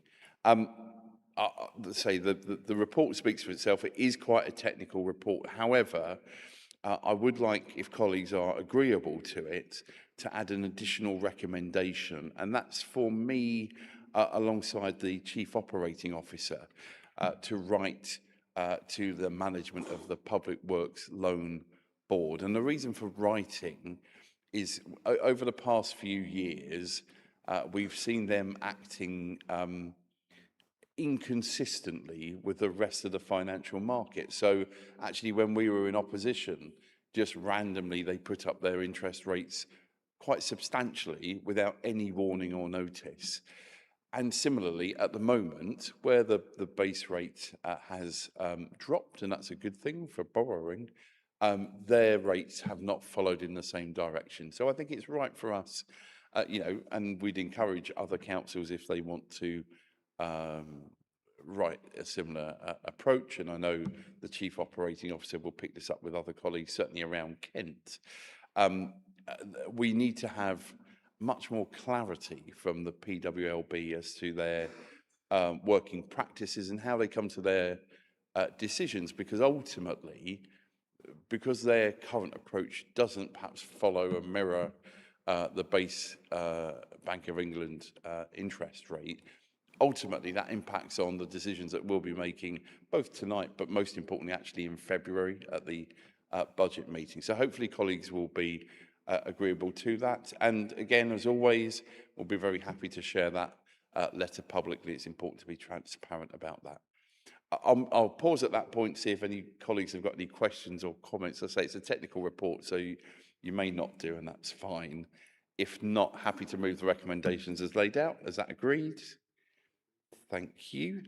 Let's move on to the next item, which is the corruption and fraud report. Bear with me. And I think that's going to be over to Zoe on page 327. It is. Thank you. This report asks the Cabinet to recommend the proposed counter-fraud and corruption strategy to full council for approval. The report was previously considered by the Audit Committee on the 11th of September 2025 and by the Business Support and Digital Overview and Scrutiny Committee on the 23rd of October. The Council has had a counter-fraud and corruption strategy in place for a number of years and was last approved by the Council in 2022. It is subject to annual review, although it only goes back to the Council if there are substantive changes. This year there have been significant changes, although these changes are more about the appearance of the document rather than the message in the content or the Council's approach. The Economic Crime and Corporate Transparency Act 2023 introduces a new offence of failure to prevent fraud. This offence is committed if a fraud is committed by an employee or associate and the organisation benefits either directly or indirectly as a consequence of that fraud. The only defence is to show that there were reasonable prevention procedures in place, and the Council strategy is a key component for this. The changes to the strategy are to make it clearer to those who need to read it and includes a dedicated fraud response plan. Previously, the response was incorporated into the main body of the document, which made it very long at 15 pages and not abundantly clear. Separate to this, the Head of Internal Audit and Counter-Fraud has undertaken an assessment against the Home Office guidance to review the strength of the Council's fraud prevention should it ever be required to defend itself, the results of which were shared with the Audit Committee in October. This assessment was positive, and recommendations have been made to enhance the fraud prevention procedures already in place, and the much clearer response plan within the strategy is more in line with the expectations of the Home Office guidance relating to failure to prevent fraud.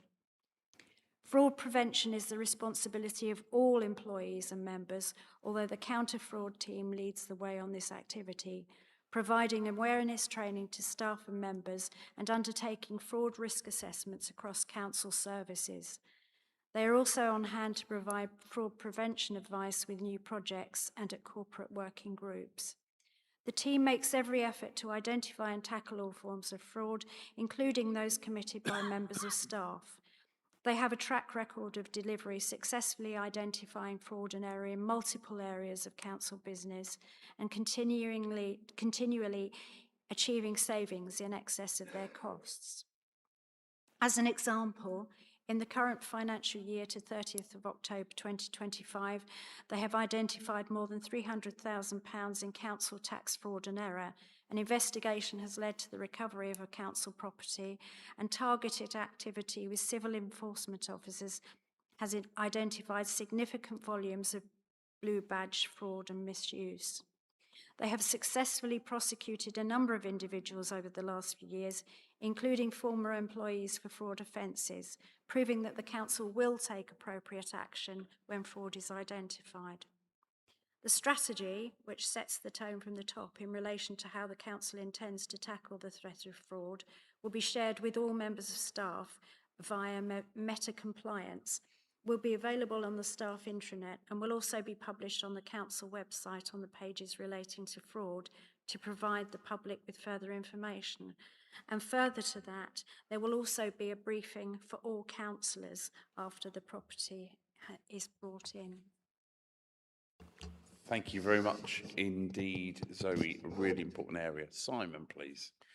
Yeah, thanks very much. I just wanted to thank Zoe and the team for coming forward. This is hugely important. I mean, we know that now that fraud is, I think, is the worst crime in the country now in terms of its impact on the most people and stuff like that, and just generally speaking about it. So, and often it's just that there's not, you know, it's all right to sort of walk off with a bit of cash from nobody will notice. It's just nonsense. It's a really seriously damaging crime, both personally to people who are victims of it, but also to the economy. And to have this within the council is hugely important. We need this to protect ourselves.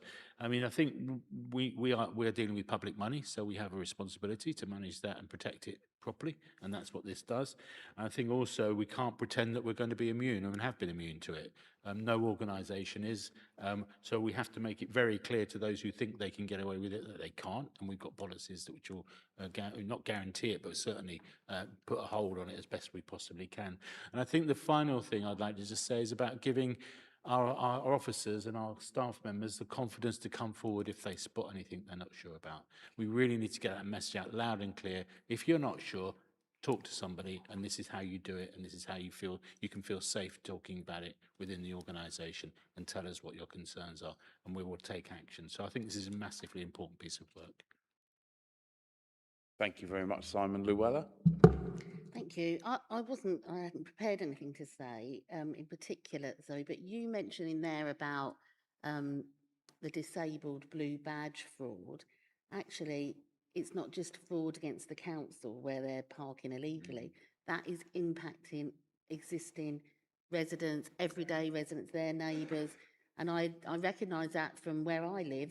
I've got disabled neighbours, and people will randomly park cars in there even without a badge.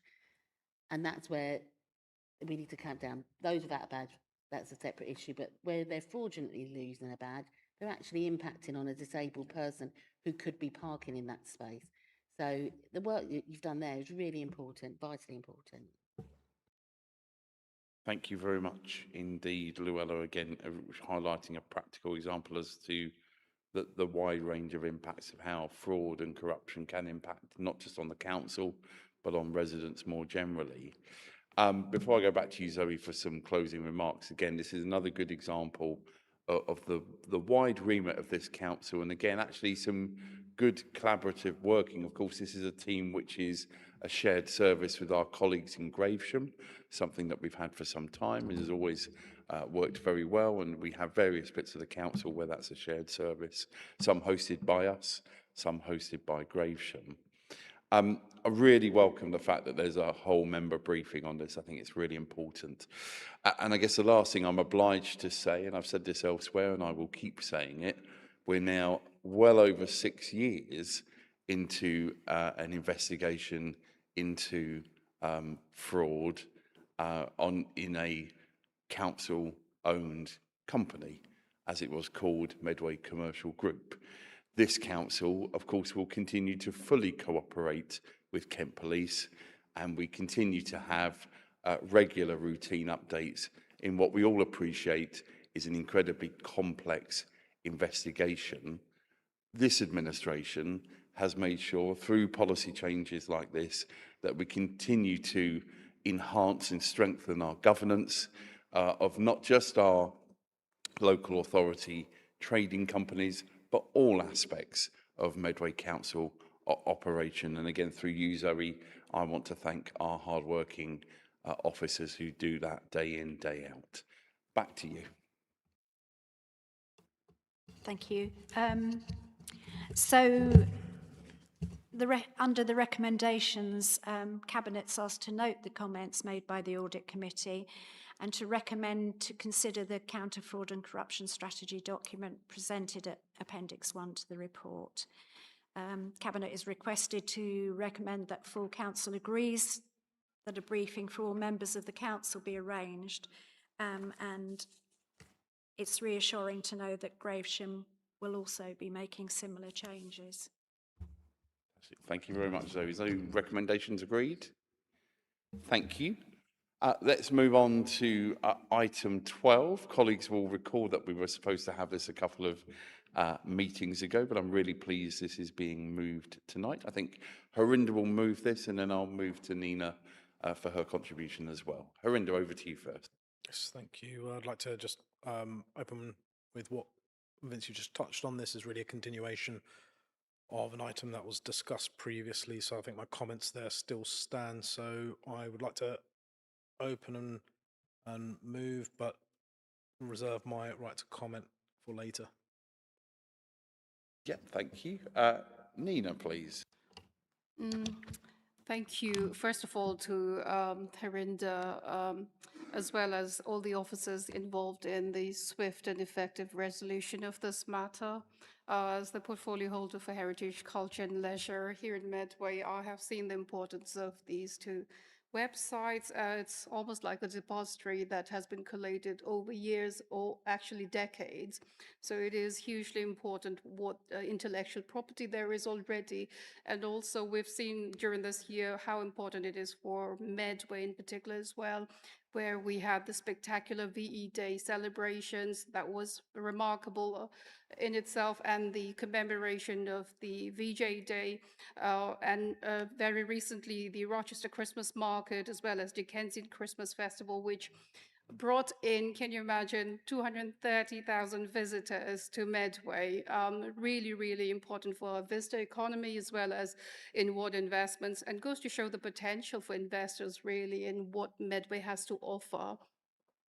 And, you know, whilst I will also take this opportunity to thank the local press as well as, you know, friends from regional as well as national press who were also instrumental in cascading the information further outward. But at the same time, the Christmas in Medway website was really, really important, and I saw how often it was cited by local residents as well as people who are regular visitors to the website, saying this is is what's happening. Like, you know, these are the timetables apart from the Kensington Christmas market. These are the heritage sites you can also visit. So it proved to be so instrumental to what we could showcase as a gateway to everything that the visitors could explore here. So I would really, really like to thank once again Harinder, who has worked with his counterpart in KCC to bring this to this effective resolution. But what is also goes to show is that this will be a joint delivery model that will safeguard the regional competitiveness and retain all key assets, as well as preparing the ground for future devolution process. I also wanted to mention in particular how this preserving these key assets such as Visit Kent and locating Kent, whilst also maintaining an officer who will be based in Medway once a fortnight as part of that partnership process, will also make sure that we will be able to closely monitor what goes on and make sure that our key messages are also being put forth in these important websites. But once again, goes to show that Medway, when it comes to partnership working, when we make a pledge, we do deliver. Thank you. Thank you very much, Nina. Any other colleague on this item? Before I come back to you, Harinder, let me say a few things on this. Firstly, look, I want to place on record my thanks actually to Adam Bryan and Stephanie Holt-Castle, two outstanding senior officers of the two upper tier authorities, working collaboratively in a circumstance nobody would want. Nobody wants to see the demise of two respected organisations, Nina, as you rightfully say, but both of you stepped up, and I'm grateful as council leader here in Medway, and I know my cabinet colleagues are as well. It was regrettable where we ended up in the political situation with our colleagues in Kent, and I use that term in the broadest sense, in the sense of they are also cabinet members in an upper tier authority in our region, that they requested a doubling of our contribution after our cabinet papers have been published. And I think paragraph 3 covers the narrative as to what has happened there very well. And I want to thank, in particular from a political perspective, Harinder, for your work in garnering a relationship which is important to the people of the region of Kent and Medway. It's important. We have to work with our colleagues in the other upper tier authority, whatever our many, many disagreements, and there are many. Actually, it's in the best interests of the 1.9 million people of our region that where we have to work collaboratively, that we do so. And I welcome the contribution from Paul King at their November meeting, where they recognised positively the work that has been done by Medway in this process. We've ended up in a situation where we're effectively paying the ratios that we should be paying. Of course, the previous numbers were inherited from the two organisations that are no longer here. So therefore, I am content that this will be a small additional burden on our budget as we're going through that at the moment. But actually, as Nina rightfully says, the price of not retaining both the physical intellectual property, but also the staff knowledge. And I had the real pleasure of meeting the team with Adam and others last week. And it was quite clear to me the energy in that room will mean that those individuals will deliver for businesses, for the communities, both across the region of Kent and Medway. And that's got to be a good thing, despite that.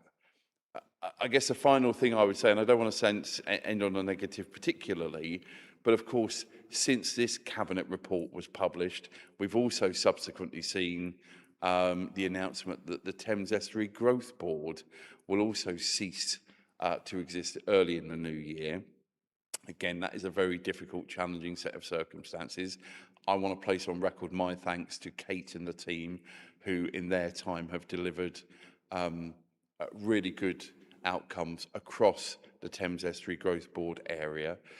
I think it's fair to say that in my meeting with the minister I referred to earlier in the meeting, my concern around the pan-regional structures that we have, of course, being under challenge because even though it's been delayed, our colleagues in other parts of England, Essex, Sussex, etc., of course, are focusing on that new date they have for devolution, and we are not in that circumstance. So that does make some particular challenges for us here. But what we've seen in the example in front of us tonight is the two upper tier authorities working collaboratively. And as I said at the start, I thank in particular Stephanie and Adam and the teams that work alongside them.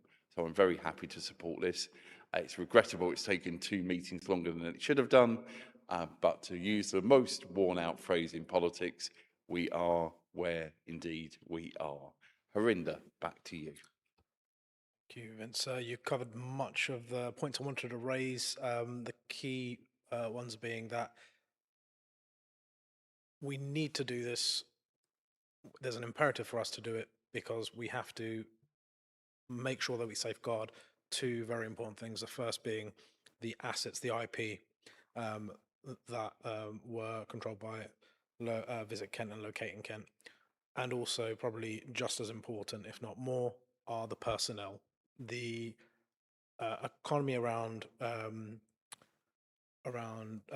visitor economy and around inward investment is so much of it is based in sort of institutional knowledge held by those that work in the sector. And so once they've gone, and if it's not been passed off, it hasn't been passed down, that's lost, and you have to rebuild that all over again. And we cannot afford to do so at this point, at this crucial point. And the next important reason is, and Vince, you've touched on it there, that we are undergoing a period of change, both in local government, but just looking at how the country looks at itself regionally.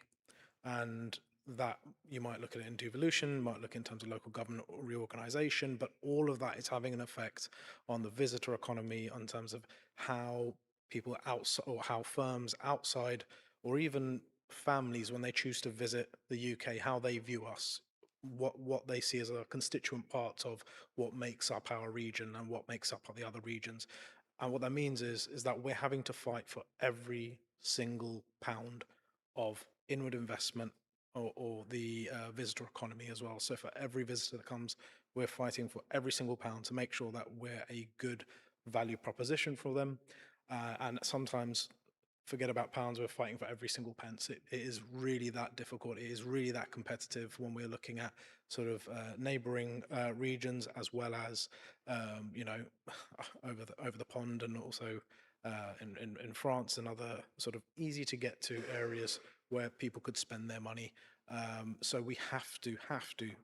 So important at this crucial point when everything's just a bit up in the air at the moment, that we have those assets in place and some idea of what it is that we're going to be doing or growing into. And that's the last bit that I would want to touch on, is that yes, we're adopting what we've had in the past 2 decades with Visit Kent and Locating Kent, but we're also looking at what this could be. So this is just the first step, and we have to look at, well, what does this now change to? What does this evolve to? But the very first step was making sure that we've secured that. And so I'd like to place on record my thanks to the hardworking officers with Adam from our side and all the officers in his team, but also Stephanie Holt as well from KCC, and my counterpart Paul King, where we have worked on this and actually have set out a positive way forward. And yeah, we should have been there a bit earlier, but we got here finally. Thanks. Thank you, Harinder. I guess I'd probably need to move the item. Yeah, so I said I'd like to move as set out in paragraph 10.1 of the report. Thank you. 2 final things for me before we vote on that. Firstly, something which is critically important actually to this is the Oversight Board. I think that's a really helpful additional piece of structure which may feel a bit bureaucratic, but actually, by the nature of having two organisations cooperating on this, it's good to have that kind of a visual. And yeah, blimey, 230,000 people over 3 weekends. That's phenomenal. I had the privilege of being down at the market with you, of course, Nina, on the final day. And a huge thank you to the traders of the high street, those who took pictures at the market. I was chatting to a couple who I saw last time who said they might be back, and they were back, and this year they did very well. They have some lovely stuff, and hopefully they'll be back next year as well. All the entertainers, the food outlets, our security team, everybody. So huge thank you. And again, I know through you, Nina, you'll be sharing that with the teams accordingly. But it's a phenomenal number, the biggest ever Dickens Christmas market and Dickens weekends collectively on record. So we should all be very collectively proud of that. Makes me proud to be Medway. Harinder moved the recommendations. Are those agreed? Thank you. We'll move to the final item of the year. Unless anyone's going to go into closed session, I hope not. Adam, over to you to start a Gateway 1 process. Okay, thank you, Vince. And last but not least, this is agenda item 13 on page 367 of the Cabinet Papers. And it's about commencing a project and which includes the option appraisal.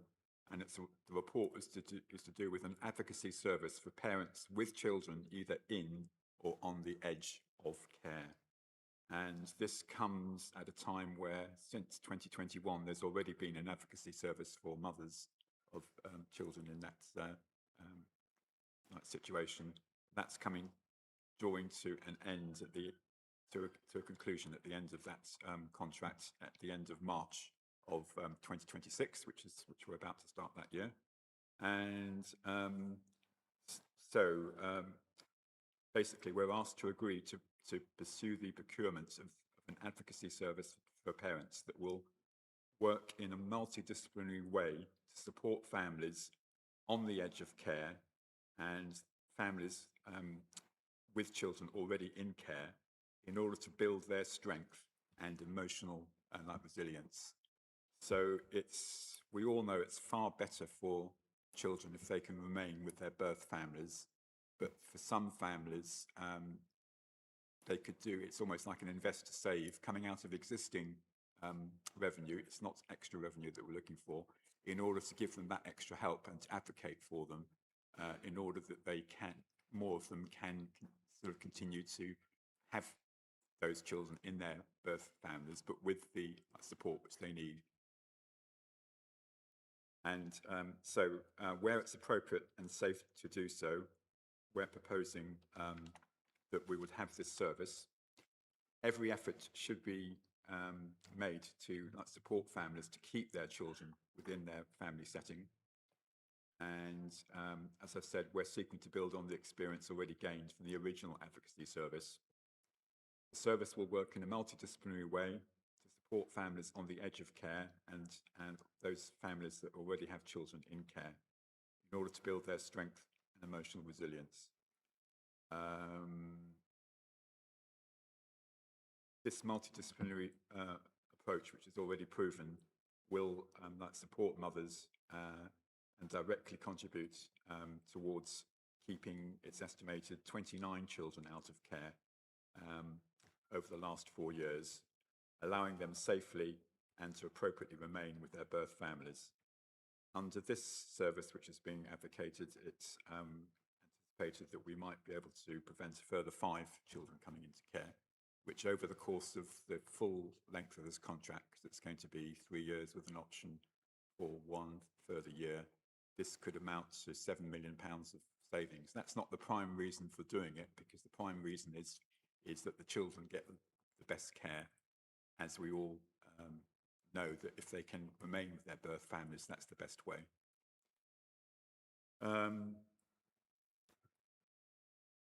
Just a few notes from the existing service that we've got. So the family partnership provide impartial and consent-based support for Medway parents that have experienced the repeat removal of children from their care and or have children on the edge of care in public law outline or care proceedings. Parents are offered an independent advocate, therapeutic intervention and access to a domestic abuse programme. We all know that domestic abuse sadly is very prevalent within the Medway area. And I'm very pleased and proud that within the Sunlight Centre, where I'm a trustee of, that we have on a Tuesday morning, we have a one-stop shop that provides under that single roof the opportunity for parents to be able to seek the advice and guidance which they need, should they be looking to come out of an abusive relationship. So in summary, the actual recommendation is that we move to competitive procurement and an open procedure. We do understand that this is a specialist nature of the service, and the existing provider, we understand, has expressed interest in terms of moving forward into this new service. But obviously, by having the recommended open procedure, we'll be testing the market. Thank you, Adam. A really important item. I'm going to take Nina first, then Tracy, then Luella. Nina.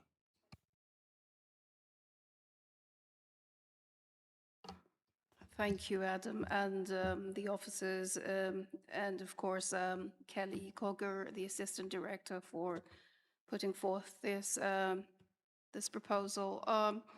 As a social worker working with vulnerable children and the families, I do understand that wherever possible, I think Medway Council is still invested in making sure that we provide the right support at the right time to all our children, because children, all of them matter in Medway. But wherever possible, if the families can be empowered to care for the children safely in their own homes, where it is felt that it is in the children's best interest to remain in their birth families, then it is only right that we try to do so and help them remain out of care, because if it is safe for children to grow up in their own birth family, then we should be trying our best to support the families in enabling them to do that. So I would support this in that regard. Thank you.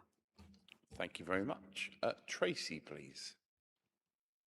Thank you, Adam, for this report. It's absolutely right that when it's safe to do so, children should be looked after by their own families. And the original advocacy service has been doing an amazing job supporting families where children have been at risk of going into care, working with mothers in that multidisciplinary way. And the figures speak for themselves. 29 children being kept with their birth families rather than going into care. And not only is this the best outcome for children, as you say, the cost avoidance of those children remaining with their families was considerable.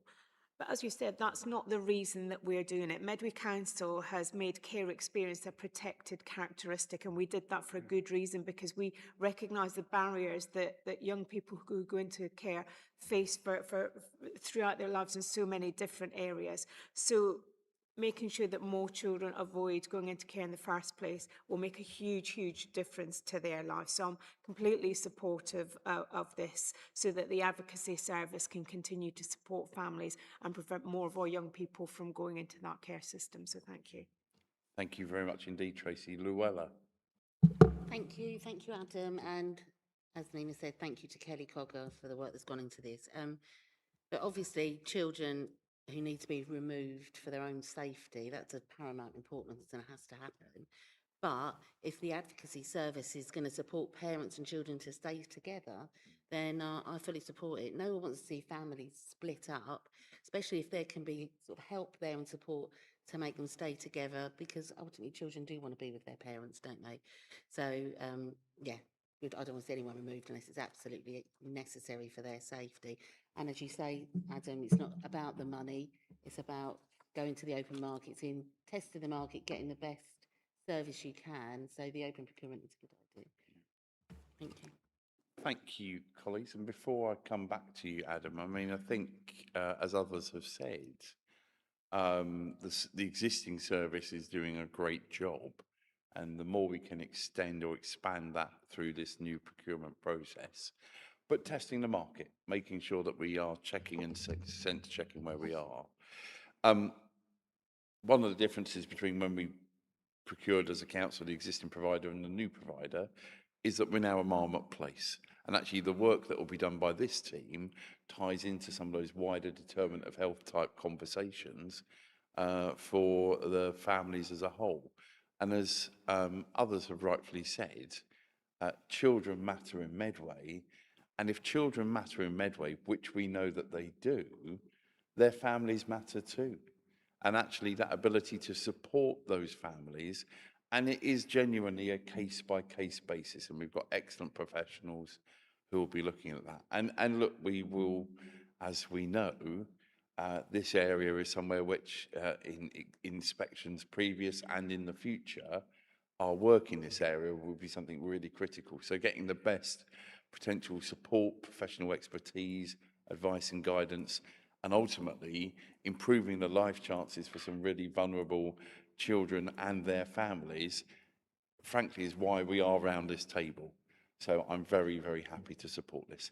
Adam, back to you.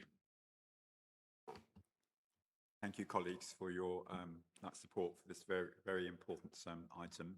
I'd also like to add my thanks to Kelly Cogger for bringing this report forward, and to John Taylor, the author of that report. He's the service manager for commissioning and placements. So I move that we agree to pursue the procurement of the advocacy service for parents that will work in a multidisciplinary way to support families on the edge of care and those with children already in care to build their strength and emotional resilience.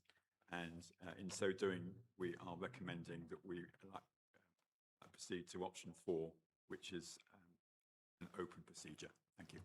Thank you, Adam. Is that agreed? Thank you all. Before I close the meeting, this is the last meeting of the year. Don't worry, this isn't an Oscar speech for a change. But I did want to take an opportunity just to say 2 or 3 quick thank yous.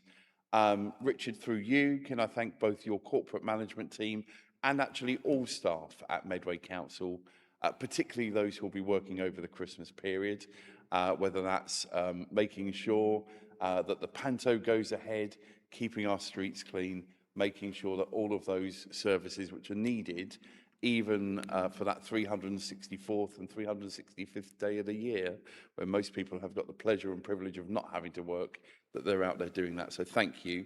And my personal thanks to you as our Chief Executive. Again, this year has been pretty remarkable, and your personal support for me, and I know Cabinet members as a whole, but I know you would be the first to say you're part of certainly that corporate management team. Can I thank colleagues from the press for your fair reporting? I'm pleased this administration will always want you in the room. That's important. And actually your reporting of our meetings and our wider work as a council is valued, as Nina said earlier on tonight. Can I thank the team who make sure that people can see what we're saying? They may not like what we're saying, but at least people can say it. And finally, from me to my 9 other Cabinet colleagues, thank you for your work alongside the other 49 councillors of this council of all political persuasions. I think this has been an interesting year, to say the least. Next year will be more interesting. We could do with a few boring days, perhaps, but I know the work and dedication of each Cabinet member across this administration, working hard, delivering the very best, working collaboratively in a one Medway approach to deliver the best outcomes for our residents. So can I wish everybody a happy Christmas and a very positive and peaceful 2026. Meeting closed.